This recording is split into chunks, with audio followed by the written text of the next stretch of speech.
Hello, everybody. Are you interested in long-term investing? Motley Fool Money offers straightforward, practical guidance about the stock market, the kind of clear, honest analysis that aligns with our commitment to direct communication. What you'll appreciate about their approach is that they avoid the typical market hype and instead focus on helping listeners make informed decisions. They provide daily updates on significant market movements during the week, and their weekend episodes feature in-depth discussions and expert perspectives on investing fundamentals. If you're looking to learn more about growing your investments through clear, direct analysis, give Motley Fool Money a listen on your preferred podcasting platform. In today's chaotic world, their straightforward approach is both refreshing and useful. Hey, I'm Dr. Maya Shankar. I host a podcast called A Slight Change of Plans that combines behavioral science and storytelling to help us navigate the big changes in our lives. I get so choked up because I feel like your show and the conversations are what the world needs. Encouraging, empowering counter-programming that acts like a lighthouse when the world feels dark. Listen to A Slight Change of Plans wherever you get your podcasts. Hello, everybody. Welcome to the Radical Candor Podcast. I'm Kim Scott. I'm Amy Sandler, your host for the Radical Candor Podcast. And today is a very special day. Kim, you are going to be taking on the hosting role, and we're going to be having a conversation about being out in the workplace. It felt really important for me to speak up about being out at work, and I tend to be a more private person. But I felt, given recent headlines, and I got an email recently from HR Dive, and I'll just quote a couple of the statistics from HR Dive. It said nearly half of the employees surveyed in a recent Glassdoor poll feared being out at work would harm their careers, and either they would lose their job, be skipped over for a promotion, or not be chosen for a project. There was some other data from the Society for Human Resource Management, SHRM. 40% of LGBTQ plus workers haven't shared their identity at work. 1 in 5 said they thought doing so would affect their chances of being promoted. And I realized that I have the ability to maybe help with that. And so I really want to focus on how, to anyone listening, if me sharing my story can help you or help someone you're working with, then that's what matters most to me. So that's really my intention for this session, Kim. I think it's also really important, that is really eye-opening for me, those statistics that I just sort of, and I think this is often true when we're coming from a position of privilege. We assume, at least I assume, that everybody would feel comfortable in today's world, especially, maybe not everywhere in the country, but especially here in California, being out at work. And that's clearly not the case. So I think I'm glad we're talking about this, and I want to hear your story because, we were at the same place at the same time in the mid-1990s. We were. It's amazing how we could be late 20s then and still late 20s now, and time just seems to have stopped. If we can I don't know if we can put in a sound of time travel as like those pieces of the calendar fall off, and they're sort of we're going back to the back in time. To be clear, this is the 1990s. Let's not really exaggerate. But nonetheless, it was a different century when Kim and I were at Harvard Business School together. And I want to frame this conversation from a couple of places. One is that, and there's a piece from Harvard Business Review that we'll put in the show notes, but there was a quote that really resonated with me, which is that the LGBTQ plus community is endlessly diverse and intersectional in nature, but many members share a unifying experience of being othered, particularly in workplace settings.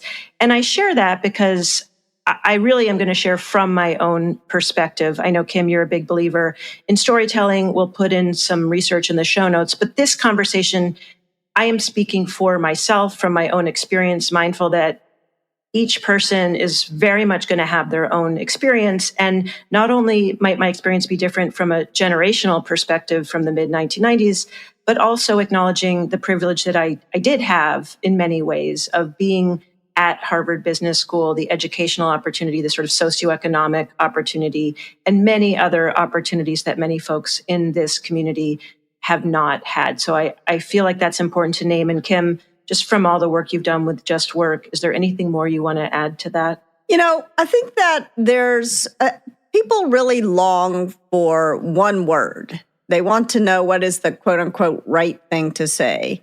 And in fact, Amy and Brandi, we were all in a training together, and the person who led the training was saying what the right, quote unquote, right words to use, referring to people who are not straight. And I remember having this kind of wincing feeling because I would have preferred that this person, rather than saying what the right words are, ask you how you prefer to be identified, each of you. Because, for example, a totally different topic, but I really hate to be called a girl. I am an adult, and I am not a child, and therefore, but not all women feel that way. And so I don't speak for all women. And so I think it's really important to remember as we're having these conversations, and sort of to your point, Amy, like you don't speak for everyone.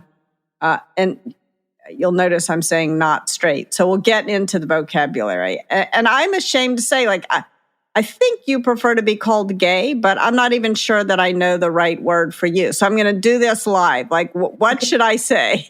I really struggle with pronouns for myself specifically. And I had an example where in doing a training, it was important to the organizers that facilitators put their pronouns in parentheses. And the intention was a great one, which is that they wanted to model inclusion and safety. And I shared with the organizers that I didn't feel comfortable with that. And I'll tell you why I didn't feel comfortable. I'll tell you what I did do. I was doing a training where I was actually a participant. It was a workshop design session, and there was a moment where folks were asked to put their pronouns into the chat.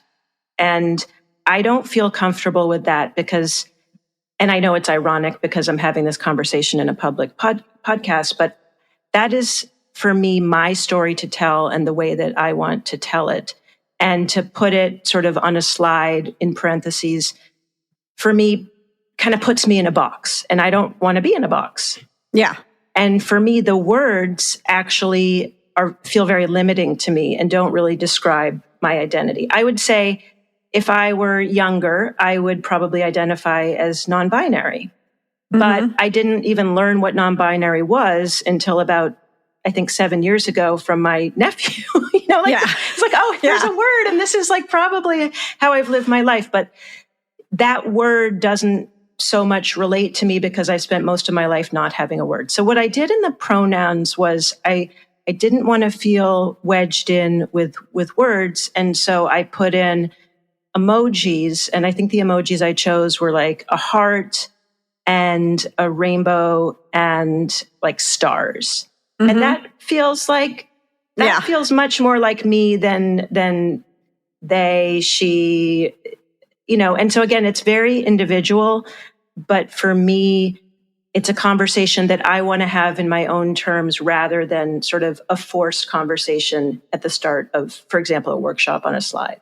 Yeah. I think that is so important to talk about because for very different reasons, I also don't love putting my pronouns. And I do identify as she, her, I guess, but I just don't want that to be the first thing about, like, I would like to live in a world where that's not the first thing that people notice, where they notice me as an individual.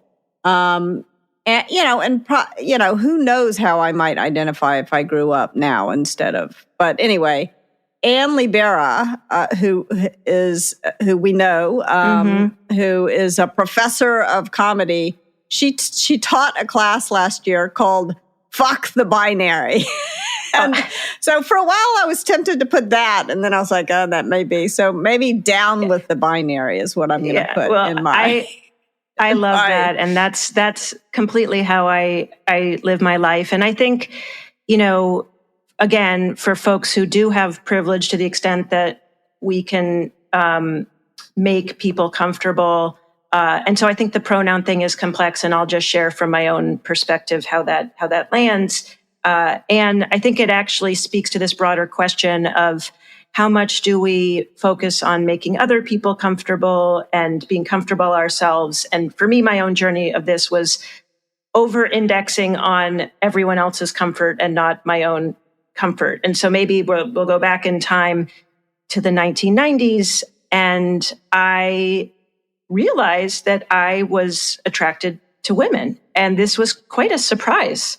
And so one of the things that happened was I started going out to date, and what was available to me at the time were bars and nightclubs, which wasn't something I had done, but I was going alone.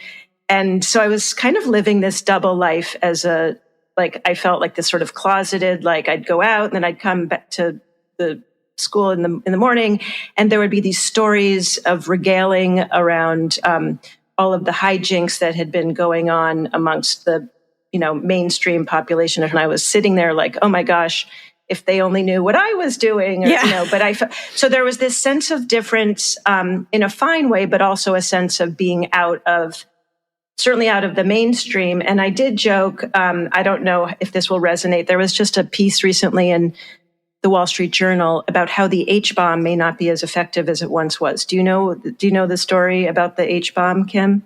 Yes. You never Do you want to define it? So the H-bomb is what happens when you say that you went to Harvard and you create a blast radius around you of you. I mean, my interpretation anyway, I don't know if this is yours, is that as soon as you say that, people assume you're an asshole and a whole variety of other things about you. And so you try hard not to say it. That's hilarious. Well, my interpretation of it from a dating perspective was that straight men would, quote, drop the H-bomb and women would fall at their feet. That was sort of the dating perception.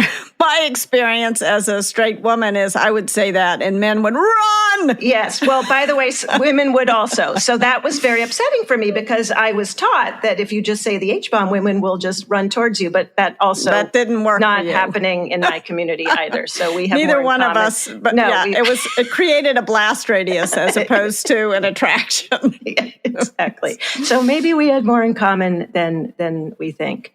So the first thing that I thought is, why was there no one for you to date at HBS? And then I started going through, I must, and I actually can't think of who you should have dated from HBS. So maybe. Well, one of the things we learned at business school, which I was not good at, was macroeconomics. I actually had to take a course because I'd been an English major. And so there's a thing called supply and demand. Mm-hmm. There was a rather limited supply. I knew of one lesbian and she had a girlfriend. That was my one. That was it. And that's surprising that there were so few lesbians. I mean, and I think that goes to also even some of what you were saying about it's surprising that it would be hard to come out. They're first of all, how do you know? The sort of norm, right, is that everyone is straight and cisgendered in phrases that we didn't have them then. So first of all, and then there was some sort of club. It was very nascent, and there were, as usual, there were more gay men. So there were just more men. Period. There were more men. Yeah, so sort of 70% men, 30% women. That's right. Or people who identified as. Yeah, that's right. I can't think of any non-binary classmates, but as you said, maybe there were, but we didn't even have the word then. Right. I mean, I guess there was me, but I certainly wasn't then. And my second year, when I went out, I went out alone a bunch of times because that was sort of the only option, and there was no internet dating or anything at the time. And lo and behold, this guy that I had met a few times in the first year was at this gay bar. Mm-hmm. And so I was just like, oh my gosh, it's so amazing. And we became best friends. And that friendship was so meaningful for me because, first of all, he's a wonderful person, but also until that point, I had not met anyone really where I felt like, oh, I can see myself living the life that I thought I was going to have going to business school. Like there was no examples of what was possible.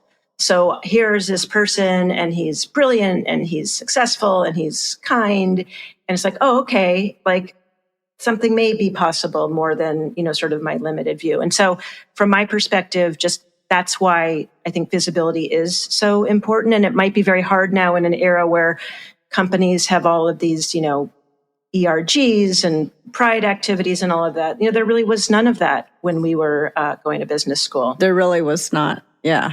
And it's surprising and sort of awful because this was like not that long ago, 1990.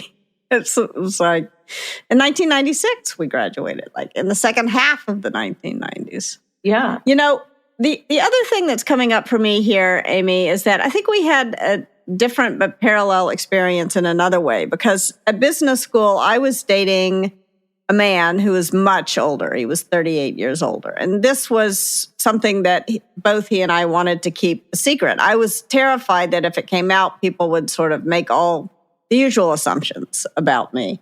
And so I was sneaking off to New York to be with this guy kind of every weekend or every other weekend. And the men in my section, and I should say in my section too, there were two men who were gay, so accepting those two guys. But there was a rumor about me that since I wasn't dating any of them, I must be a lesbian. And I proudly accepted that. I thought, this is great. Keep saying that. Well, I never heard the rumor. I would have doubled my number.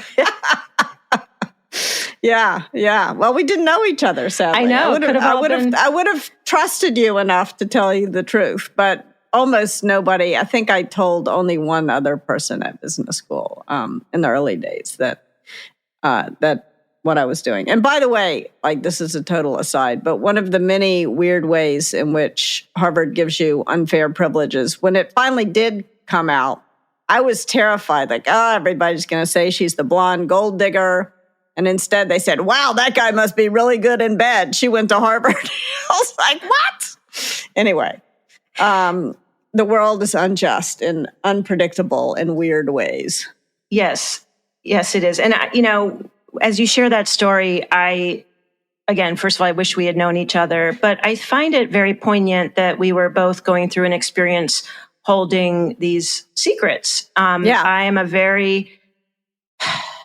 for me, authenticity, living in integrity is so important. And I think the pain of not being able to be fully aligned in your life is a big one. So I want to really acknowledge that for both of us. I also was closeted about my spiritual practice. And if there's one thing that I am so grateful for with this coming out process, was that it really encouraged me, inspired me, almost propelled me into spiritual practices in the 90s that I never would have been really aware of. But because I was starting to question, who am I? And if I'm sort of going off the path of the mainstream sort of success path, it really brought me into a spiritual path, which is really the most important thing for me. And by the way, interestingly, until really the last couple of years, I think with the pandemic, that was something I actually felt needing to be closeted about as well. Like, it's like, okay, well, I can now come out as, and we could talk about the word gay versus lesbian and other words, but me being into crystals and walking on fire and breath work and qigong and all these things I've done for decades was also something I was pretty closeted about until recently. So here we are. Well, I'm glad you are now talking openly, because I think it's, it is really, it's a terrible thing to have to hide who you do love. I think it's even harder if you have to hide who you want to love, because how in the world are you supposed to find the person if you are not able to talk openly about it and to be open about it? Yeah. And as I was thinking about us chatting about this, I was reflecting on that burden and being at a company in sort of maybe 20 plus years ago, where I was actually penalized for being gay. And then I went to another company where I had a very traditional boss. This was the one who marveled at my typing skills. Oh, gosh. And I literally for 2 years did not once mention anything remotely about my personal life. It was as if I truly, we talk a lot about like, don't be a robot at work. And I really was. And the toll that took on my psyche and just the sort of heaviness was something that really, it took a toll. And I am aware, especially when people have feedback conversations, just how often we have this baggage from other jobs that we're bringing with us to our current job or other experiences that people don't necessarily know that we're bringing with us. Yeah. And if you have to hide who you are, it really is impossible to do your very best work. It's like this sort of thing in the back of your mind that is occupying space that should otherwise be occupied by what you're trying to get done. Absolutely. So when did you finally feel free to come out at work? When were you, or maybe you never felt free. When were you able to? Yeah. Well, it's a great question. I think in some of the articles that we'll share, it's not really like a one and done. It was very much an evolutionary process. And you mentioned how there was maybe one person that you felt comfortable sharing your own secret, quote unquote, with. Similar for me in business school, there were a couple of people I shared it with. I would start to share it sort of here and there and selectively, with friends. In the workplace, I might be out to one person, but not to other people. And so it was sort of an ongoing practice. Even about 10 or 15 years ago, when I worked at a company where my manager, it was a gay man, there was a lot of LGBTQ folks in the organization, I still felt not fully comfortable being out. And honestly, it has not been until Radical Candor where I feel like I can fully be myself. And the best way to notice that is by following my hair. Okay, so let's talk about your hair. Let's talk about your hair. And let's also talk about, before we get to the, you have a very good hair story, but before we talk about your hair. I thought you were just going to say, good. Is the story good or is the hair good? The hair is lovely in all its forms. The hair is fantastic. Okay. But the question that I have for you is, before we tell that story, is what could earlier peers and managers have done to make it easier for you? It's such a great question, and it's hard to, I think, go back in time to the context in which we were living, right?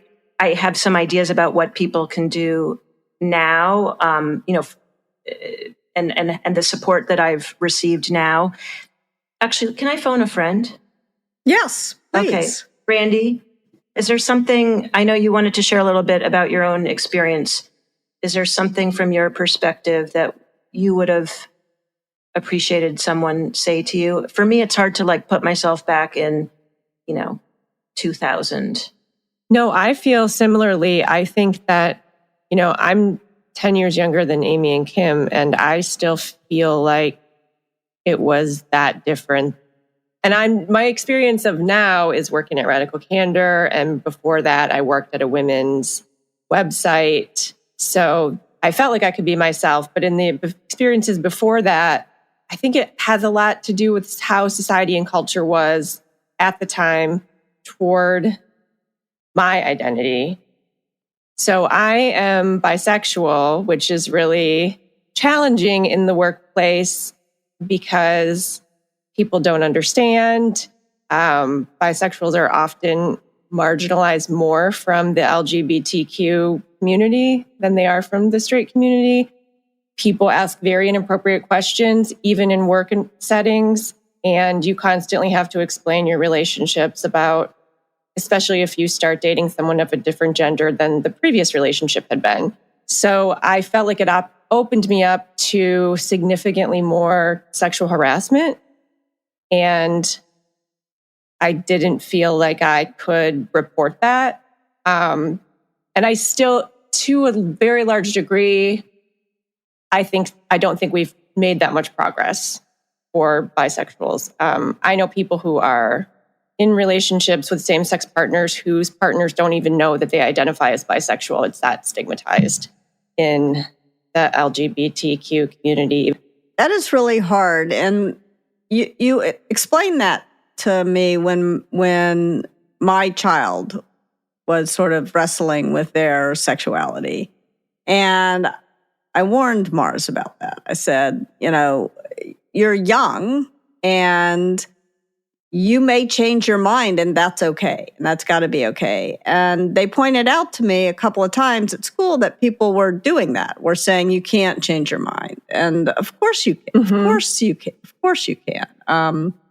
So I think you're right. I mean, even in Mars is a much younger, still a teenager, much younger generation. Yes. I have a friend of mine. She identifies as queer, but she had been identified as a lesbian publicly. And then when she married a man, Twitter came for her, the community came for her. She lost all of her friends in the LGBTQ community. And it made me afraid in a lot of instances to publicly identify. Yeah.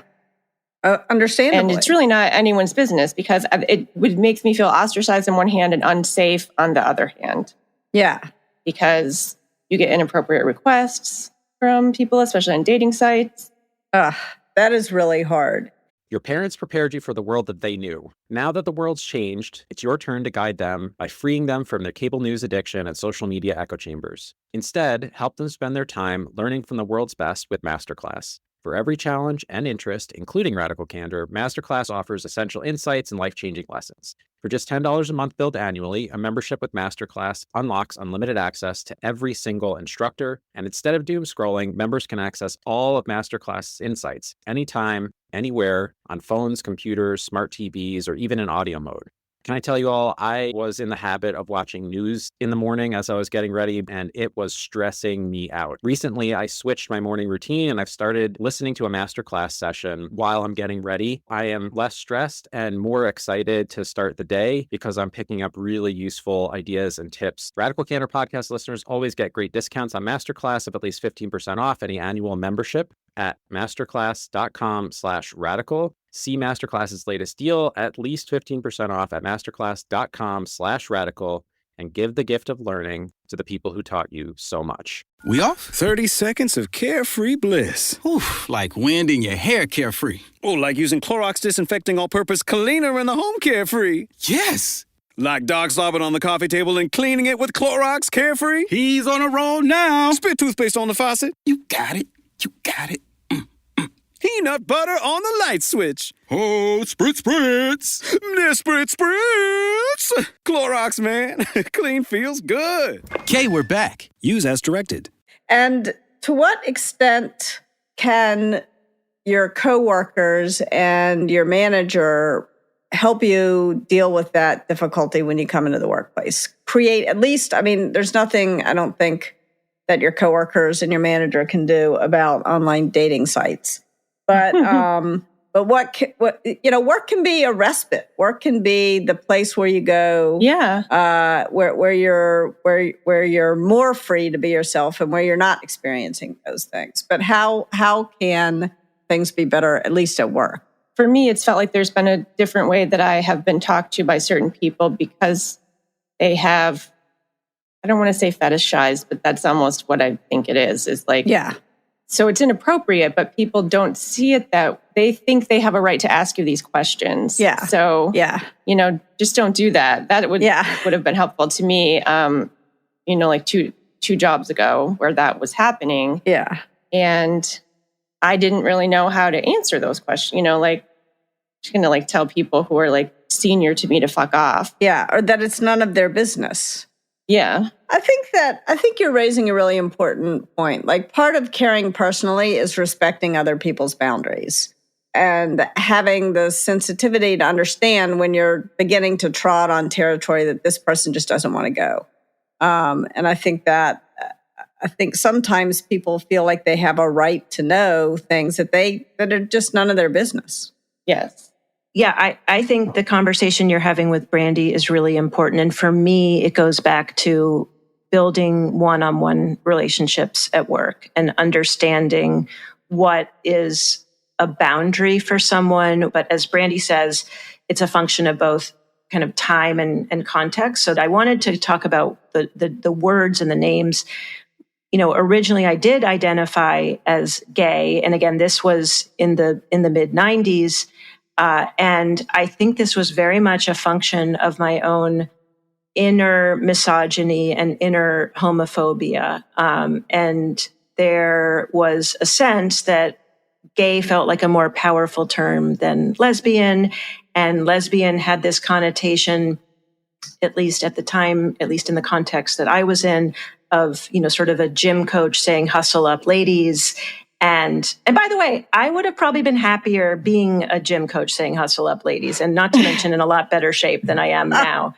But that was sort of my, like one's own inner homophobia, the sea that we're swimming in. And so it's still hard for me to say the word lesbian, like all these years later, let alone the word queer, which feels sort of edgy and like, sort of more of a rebel than I am, although I do feel like a rebel. There's a lot of baggage around these words, let alone when you start labeling yourself that way and then thinking about how other people are seeing you. So I think for folks to have a little bit of grace around that for other people, knowing that even just a word or a label, like what you said about girl, all of these other connotations and all of the sea that we've been swimming in that we've absorbed. Yeah. And I think going back to the point that you started with, like, you're not speaking for everybody. You're being unbelievably honest and making yourself vulnerable about why you choose the words you choose. And I think the only response is to respect the words you choose. Like, you get to choose how you refer to yourself and how you prefer that others refer to you. Yeah. And I think it's important, I want to share something from my own experience that may or may not be either universal or even people can relate to, which is that even whether it's non-binary or lesbian or these other things around gender and sexuality, like, these are not the primary way through which I move in the world. And I've done a lot of work on myself so that those are not, to your point about, is this the first thing people are meeting me with? So yeah, I don't need those as sort of as adjectives on a first introduction, because that's not the primary thing. Now, it was a primary thing for me a few decades ago when I was like working through it. But I say that because I think in this era that we're in, where there's so much friction around words and labels and naming, it's so important to name and have visibility for groups that are underrepresented. And so even if I don't necessarily need to lead with that because of my own work and process, I really want to amplify how important it is that that there's the visibility for each of those groups and beyond. That feels important. Yeah, and different people are going to feel differently. I mean, I will go back to my reluctance to put she, her. There's probably some internalized sexism there. Mm-hmm. I've struggled so much in my career with being a woman. Like, maybe that's the reason why I don't want to lead with that. I don't know. So I think you're exactly right. Like, people don't necessarily want to lead with these things, even though they're core to who they are and they're not denying it, but they don't want to say it straight, first thing. So to speak. It's not the most, you are Amy. You are Amy. That is what is important about you. Yeah. Yes. You are Brandi. Yes. I was looking up earlier. I was thinking about, representation in books, TV, film, for bisexuals. And I got Amy. Can you imagine who I'm thinking of? Kalinda. Archie Punjabi from The Good Wife. Kalinda Sharma. Because the story was not about her coming out. She was already out in the workplace and it was fine. And I had never seen that plot point on television before where it wasn't about we're making fun of this bisexual person, Right. we're making some kind of commentary about bisexuality. It was like, this is just who this person is, and we're not going to talk about it. Like, it's just her life. Yeah. And that felt very freeing to me to have it be made a non-issue, but it was part of her storyline because she had relationships, but it wasn't anyone's focus at her job. She felt comfortable with who she was, and still one of my favorite characters to this day. Something new to watch. And I think you're right. It's really important, new for me, I should say, because I haven't. So now I have some good ideas for some stuff to watch with Mars. I mean, Mars and I were watching Grey's Anatomy during COVID, and we watched all 19 seasons of Grey's and that. So we watched a lot of, and Mars got very angry at one point. All the couples who aren't straight, they won't show the sex scenes. I wouldn't have noticed if they hadn't pointed it out. And so I think like there's a lot in the ether that is coming at us, you know? And I think just to go back to quote, coming out, it seems like, well, why does this need to happen? But when the sort of the sea you're swimming in is showing all of these things and you don't have these other examples, like what Brandi just mentioned, I will say, you know, after business school, I went to film school, which I've always described as kind of an income minimizing choice. But, you know, and at the time, the model of a great story was boy meets girl. Yeah. Boy gets girl, boy loses girl. And so I was like, well, gosh, if that's the hero's journey, then I guess I'll just have to be the boy meeting the girl. You know, there weren't really a lot of choices there. And then you also had to write a screenplay that 13-year-old boys would like. It was very complicated. Luckily, at the time, I felt a little bit like a 13-year-old boy. But nonetheless, you know, when it comes to these stories, for me, the big moment was when Ellen DeGeneres came out on her television show. That was a huge news. It was a huge moment in the culture. And I'm sure a large number of our, you know, listeners might have no idea what I'm talking about, but it was baffling and befuddling and a huge moment to have a lesbian kiss. And she came out on her, not on the talk show, but she had a sitcom. Yeah. Just for listeners who don't know about the sitcom. Before she was a comedian, she had a eponymous sitcom. And actually, if I'm not mistaken, I haven't looked, but I do believe the cover of the Time or the Newsweek or whatever said, "I'm gay," which just, again, going back to the Time, we'll have to check that. But just to go back to sort of visibility, like this was a huge deal. And then often when you look at old shows from that era, just how the gay or lesbian, or they're, you know, again, limited bisexual, let alone LGBTQ, like full spectrum, how this character often was like the friend or the, you know, they didn't get to have the real romantic life, or they were, you know, the serial killer.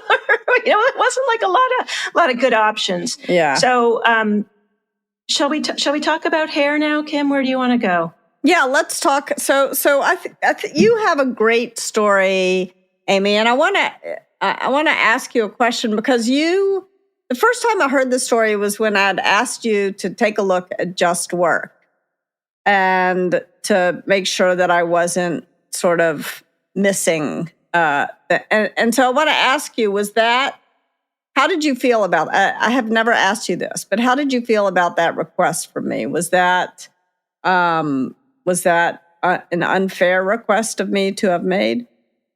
You mean to review Just Work? Just Work, especially from the lens of being gay or lesbian or bisexual. I asked both Amy, you, and Brandi to take a look at it. I really appreciated it. I mean, I love your desire to get feedback. I love your desire to get inclusive. And I felt very validated by that ask. Now, maybe someone else might have thought like, oh, it's extra work, or, you know, that's not like, I feel very differently. I feel like you have you're such a great thinker that you asking for my perspective on that meant a lot. I will say, I can't remember the specifics. I do think there was an example where I had shared something private in a comment with you, but then it was like in a more public document. And I was aware, like in an asynchronous document, me sharing something that like I would want to share for you. And then all of a sudden there's like all these people's names and I'm like, what's going on here? So, you know, I think that's the only kind of caveat. And again, that's my own privacy of like, there's things that I would feel comfortable saying to you. I don't know who else is hearing that in the document, et cetera. Yeah. Brandi, how did you feel about that? I felt fine about it, happy to do it. And I think that I had talked to you about having different readers for like an inclusion reading to, make sure that communities that you're not a part of are correctly represented. It feels like so long ago. It does feel I know. It was only 3 years ago. Like a really long time. 4 years ago. Yeah. And so much has changed. And actually, Brandi, you mentioning that, I think I was very aware that, again, I'm only speaking from my own perspective. I am not an expert in this space per se. There's so many, and especially the intersectionality around these issues. Like I can really only look at it from my own lens, and it's as limited as it is. And you pointed out something to me that was that I never would have thought about, because I was sort of, I forgot what the story was, but I was talking about the fact that I always wear men's jeans. And you pointed out to me, like, and it's a privilege that people don't make it, that you can do that without causing people to give you too much flack about it, which I had never. Did I? Yeah, you did. Oh, no. I was like, oh gosh, I never would have thought about my wearing 501 shrink to fit jeans. But you're right. I mean, because I look sort of traditionally feminine, so nobody's going to say anything really. Although, of course, people did. And my boss once went out and bought me a super tight pair of jeans that were not men's jeans. But that's a whole other story. So inappropriate. Well, but it's a related story, though, because it's basically like, in many ways, on the surface, you might present in a way that seems, traditionally feminine, pretty, et cetera, in the definition of what sort of society might deem as straight. If that's even correct versus cisgendered. And if I'm making use of the wrong terms, I'm apologizing. People will tell us. Yeah. We will solicit feedback. But Amy, you told me in the course of that a really good story, which I think our listeners would love to hear. Yeah. Thank you. Painful, I shouldn't say a good story. It is a painful story well told by you. Well, as we know, so many of these stories come from, as the saying goes, tragedy plus time, It's comedy. And comedy. Yes. So I have a lot of stories about my hair, and I think there's a one person show about it. But this specific story, this was about 7 years ago. Should I locate the specific time in which this happened? Yeah. This was the day after the U.S. presidential elections in November of 2016. And I was traveling. I was in a more conservative part of the country. And this was soon before I was teaching Radical Candor. At the time, I was teaching mindfulness and emotional intelligence, primarily to groups of CEOs and leaders. And on that specific day, again, the day after the election, I had 2 CEO groups. It was at a country club. And I had been up the whole night before, and I showed up, and I was in one of the groups, and they were very pleased with how things had turned out. And I had a session that I thought went really well. Then I had another session. It was a full day. I had dinner with the 2 CEOs who had led the sessions, and the guy from the first session said, well, it would have been a lot better. My members thought you didn't look professional.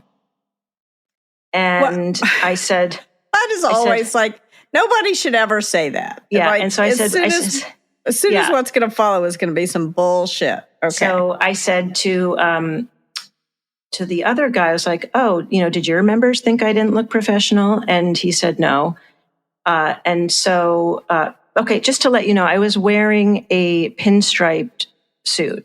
I was in a business suit. And I said to the guy who had said it, I said, I think that might say more about your members than about me. I said it very kindly. And then he said, well, when we hired you on the website, you had this long straight hair. And then you showed up here with this short hair. I mean, he didn't say gay hair, but that's what he was saying. That's what he meant. Yeah. Yeah. So, I mean, to be fair, I did, have long straight hair, and it was not an intentional bait and switch, but they did get me with my short. They did not hire you for your hair. Well, apparently like they did. Full fucking stop. So then he went on to say, we had this Jewish guy come once, and he had really curly hair and a beard. It was so unprofessional. At which time I realized it probably wouldn't have been the safest thing to say, that the reason I got my hair straightened was because I had very curly Jewish hair. But not a beard, to be fair. I sort of wish you did say that. I know. You think of all the the things later. So one of the reasons, Kim, that you and I talked about this story was because of what happened afterwards, where I felt so shut down and so unsafe that all I could do was sort of preserve myself to get to the end of this, conversation. Yeah. The irony is, of course, that the session was about self-awareness and, mindfulness, and but it was very challenging. I will say, there's so many takeaways I had from that, but one of the things that I took away from that was I spent much of my time going into rooms where I was the only one. And Kim, I know you can relate to this, and I'm sure other folks from other underrepresented groups can relate to this. The only woman, the only lesbian, the only Jewish person, sort of all of these identities that we might hold. And it gets to be pretty exhausting. And so it's been such a relief.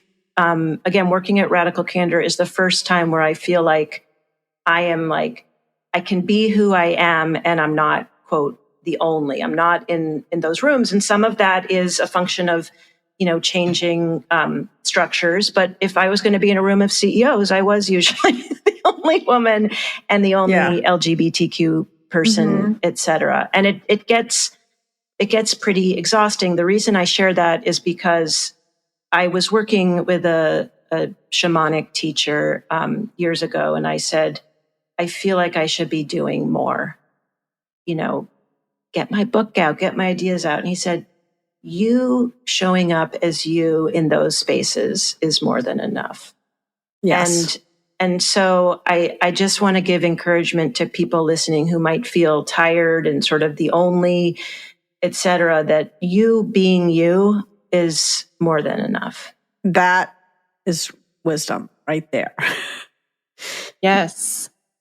Amy, something that you said just made me think of you being in that place in time in 2016. And I remember you telling me about it, and I was afraid for your safety. And I just want to acknowledge my privilege as I'm very feminine presenting. I can blend in. Part of the bi invisibility keeps me safe in a way that it doesn't keep other people safe. Just still in 2023, it can be dangerous to walk down the street. Yeah. Especially, and also trans folks. And, I think that's a huge point. 100%. Thank you for mentioning that, Brandi. That is why we're doing this today, is to try to take some small step towards making the world safer for people to be themselves as they walk down the street. Yes. One of the things I want to do for folks who are listening is you might be a straight leader who has people on your team who are not straight. And I think it's also okay to remember it's okay to make mistakes as long as you make it, as long as you encourage people to tell you when you make a mistake. I mean, so for example, neither Jason nor I, and both Jason and I are straight, thought about doing something for Pride Month. And that was an oversight. We should have done it. But you all told us, and we wanted to correct it, but it wasn't, so I just want to ask for a moment. I shouldn't say you all didn't care at all. You probably did care. How did that feel? Because I think one of the things I want to say is that we're all going to make mistakes, and we're all going to do things that we wish we had done differently. And I think the key thing here is to make it okay to be told when you make a mistake, and to make it okay to make mistakes. That is how we can all show up as our truest selves at work, I think, not by being perfect. I think that's critical. And I think some of this is generational. I am so empowered and inspired by younger generations who are much more advocating, pushing. I think the way in which you all responded was huge, but I actually didn't even have an expectation. And I think that some of this is, just again, speaking solely from myself, maybe other folks can resonate with this. It's much easier for me to advocate for other communities than it is for me to advocate for myself. And same. Yeah. And thank you, Brandi. And I am very aware of that. And I think it's a cultural thing. And I don't know how much of it is a gender thing, but I would just say that in having the group, knowing that this is in service of a group, how we can almost support each other to speak up and advocate for yourself. And Kim, you so inspire me to the way you share your stories, the way you acknowledge your mistakes. And I do think it's so important for folks who might be on the receiving end of a mistake, but a mistake that someone's willing to correct. Can we, even though if that person from that workshop that I told you about, if they came to me and apologize, I would love to hear that, if somebody makes a gesture like that, that's the most important thing. Can we grow from it? Can we learn from it? Can we do better? And we're not going to do better if the penalty is too high for making a mistake. We're just not going to try. Yeah. Yeah. And it'll be too hard to tell someone because it's a vicious cycle.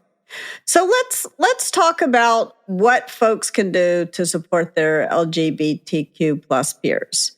I think Jason, Amy, you have a good story about something that Jason did after a workshop. Yeah, I've got several of these stories, but one that came to mind, I was leading a workshop where it was a group where it was some folks from U.S. as well as outside U.S. and obviously cultural differences. And when I talked about care personally, this person said, it was a guy, and he said, well, caring personally is really about another guy. That would be so gay, the middle of the workshop.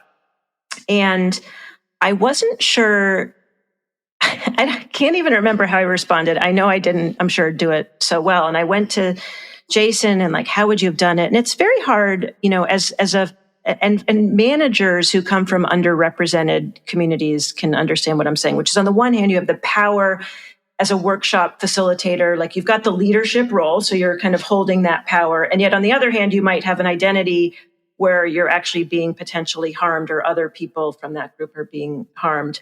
And I, not only I was probably less worried about myself and more about how do I make sure this whole group knows that that's not appropriate. And so Jason, not only did he offer me the specific wisdom, the point that I actually want to share with the group was that he made it abundantly clear that if I ever felt unsafe, that my safety totally there was a verb I wanted to use that I don't want to use in this, over. Yeah. What's more important than? What's more important than any client? Yeah. And to feel we will often say before we do the podcast, before we go into a workshop, got your back.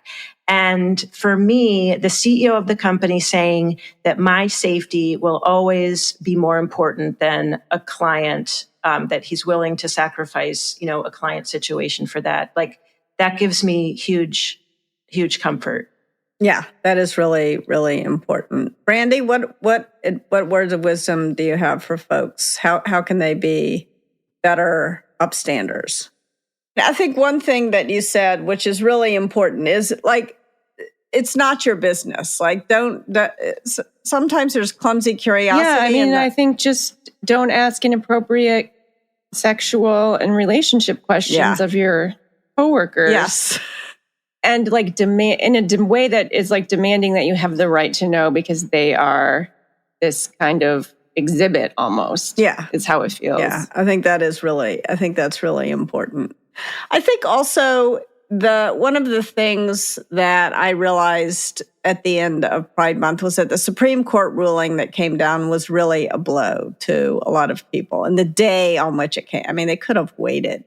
And I was on the phone with an ERG group, a leader of an ERG group who said, this has been a really hard Pride Month, and then just burst into tears.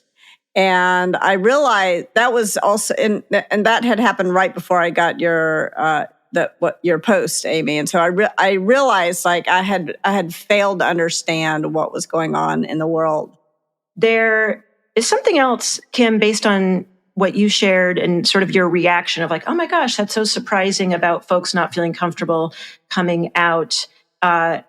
When I shared the story, the hair story, a version of it in a workshop that I did, and after I shared it, I did it in the context of a comment that came up around sort of DEI and belonging. And so I shared my own experience, and somebody came to me and he said, oh, that story, and it was very thoughtful the way he said it, but he said, I'm so surprised that happened to you. Like he was kind of shocked that it happened. Yeah. And so I think for folks who want to be allies, upstanders, et cetera, but I think that understanding of, oh, I might have thought that it wouldn't have been hard. That's interesting. How can I get more curious about barriers that might not be visible because I don't experience them?